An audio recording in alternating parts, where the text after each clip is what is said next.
प्रधानमंत्री मन की बात सीधासख शुणा 134तम संस्करण। और मेरी काशी का लंगड़ा। वैसे लंगड़ा आम की एक खास बात होती है, पकने के बाद भी उसका रंग कई बार हरा ही रहता है। बिहार का जर्दालू, जिसकी खुशबू दूर से पहचान में आ जाए, चौसा, मालदा, हर नाम के साथ लोगों की यादें जुड़ी हुई हैं। दक्षिण भारत जाइए तो बंगनपल्ली, तोतापुरी, नीलम, मलगोवा, बंगाल का हिमसागर, उड़ीसा और आंध्र प्रदेश का सुवर्ण रेखा, यानी जगह बदलती है, आम का रूप, रंग और उसका स्वाद भी बदल जाता है। और साथियों, आम की ये यात्रा अब गांव से ग्लोबल मार्केट तक भी पहुंच रही है। आज मन की बात के माध्यम से मैं आम की पैदावार से जुड़े अपने किसान भाई बहनों की प्रशंसा करूंगा। आप देश की कृषि अर्थव्यवस्था के लिए आम किसान नहीं, बहुत विशेष हैं। ऐसे ही छाए रहिए। साथियों, गर्मी के इन दिनों में ऐसे तो स्कूलों की छुट्टियां होती हैं, लेकिन मैं एक ऐसे क्लास की बात करूंगा जिसमें आपका एडमिशन करने का मन कर जाएगा। साथियों, एक स्थिति की कल्पना कीजिए, एक ऐसा स्कूल जहां बच्चे भी आते हो, युवा भी और बुजुर्ग भी, जहां कोई फीस ना हो, कोई बड़ी बिल्डिंग ना हो, कोई क्लासरूम भी ना हो, और सबसे रोचक बात, वहां क्लास नदी में लगती हो। साथियों, ये कोई कहानी नहीं है, ये एक सच्चा प्रयास है। केरलम के आलुवा में साजी वला शेरिल जी ऐसा ही एक स्विमिंग क्लब चला रहे हैं। अब तक 15,000 से ज्यादा लोग यहाँ तैरना सीख चुके हैं। साजी जी ने दिव्यांग बच्चों को भी स्विमिंग सिखाई है। इस प्रयास के पीछे एक पीड़ा भी छिपी है। कुछ वर्ष पहले एक नौका हादसे में कई छात्रों की मृत्यु हो गई थी। उस घटना ने साजी जी को भीतर तक झकझोर दिया। उन्होंने सोचा, अगर बच्चों को तैरना आता होता तो शायद कई जानें बच जाती। बस यहीं से शुरू हुआ उनका ये अभियान। साथियों, साजी वला शेरिल जी का जीवन हमें एक बहुत बड़ी सीख देता है।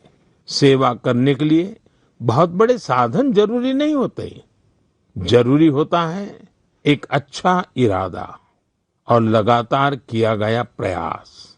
इन्हीं के दम पर हजारों लोगों के जीवन में बदलाव लाया जा सकता है। मेरे प्यारे देशवासियों, बीते दिनों मुझे यूरोप के नीदरलैंड जाने का अवसर मिला। वहां मैं कई मीटिंग में शामिल हुआ। इसी दौरान एक ऐसा क्षण आया जिसने हर भारतीय को गर्व से भर दिया। नीदरलैंड्स में आयोजित एक विशेष समारोह में चोला काल की प्राचीन ताम्र पट्टिकाएं भारत को वापस सौंपी गई। उस कार्यक्रम में नीदरलैंड्स के प्रधानमंत्री भी मौजूद थे। इन ताम्र पट्टिकाओं को लेकर मुझे देश विदेश से लगातार संदेश मिल रहे हैं। लोग खुशी जता रहे हैं, गर्व व्यक्त कर रहे हैं। दुनिया भर के तमिल समुदाय में भी इसे लेकर विशेष उत्साह है। साथियों, इन ताम्र पट्टिकाओं को लेकर लोगों में काफी जिज्ञासा भी है। इसलिए आज मैं इससे जुड़ी कुछ बातें आपसे साझा करना चाहता हूं। इनमें 21 बड़ी और 3 छोटी ताम्र पट्टिकाएं हैं। ये मुख्य रूप से राजा राजेंद्र चोला प्रथम द्वारा अपने पिता राजा राजा चोला के एक वचन को पूरा करने से जुड़ी है। इनमें आनाई मंगलम गांव को एक बौद्ध विहार को दान देने का उल्लेख है। इन ताम्र पट्टिकाओं में चोला वंश की उपलब्धियों का भी वर्णन मिलता है। इनसे पता चलता है कि चोला साम्राज्य की समुद्री शक्ति कितनी मजबूत थी। दक्षिण पूर्व एशिया के देशों के साथ उनके संबंधों की जानकारी भी इनमें मिलती है। चोला साम्राज्य के समृद्ध इतिहास और संस्कृति पर हम सभी को बहुत गर्व है। साथियों, हमारी सरकार भारत की ऐसी अमूल्य धरोहरों के संरक्षण के लिए लगातार प्रयास कर रही है। इसी क्रम में ज्ञान भारतम अभियान के तहत छत्तीसगढ़ के मल्हार में भी एक महत्वपूर्ण खोज हुई है। यहाँ 3 दुर्लभ ताम्र पट्टिकाएं मिली हैं।